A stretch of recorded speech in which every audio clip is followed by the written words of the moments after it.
I'm developing a young protection dog, and part of that is inoculating that dog against stress.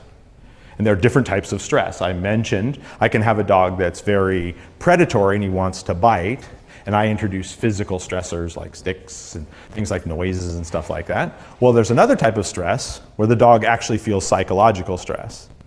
They're feeling threatened directly by that person. And some dogs that have a lot of motivation to bite, they're blind to this.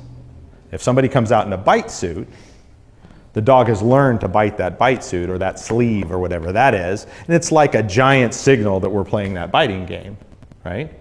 And so that person in the suit or whatever might stare at the dog or go, I'm gonna hit you. And the dog's like, I see the sleeve, I know what this is, whatever. They're blind to that threat.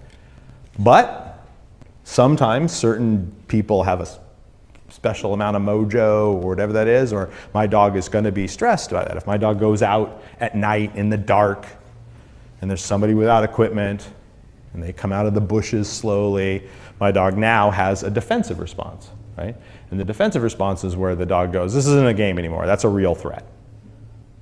That thing is really threatening, right?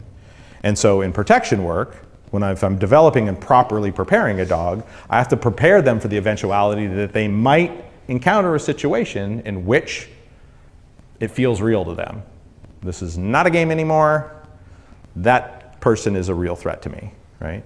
And they have to be able to win. They have to feel productive. They have to know what to do. They have to not lose their shit. I have to be able to control them. There's a lot of stuff that has to happen there. So, if I've never put the dog there, I have no idea how they're going to react.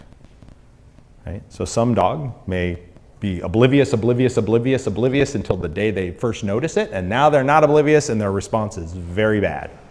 They want to run for the hills, they want to shut down, all kinds of bad stuff can happen. So when we're rearing a protection dog, we're inoculating them against psychological stresses as well, and this is one of them. Right? And we're teaching them a specific way to cope with it. I'm developing a young protection dog.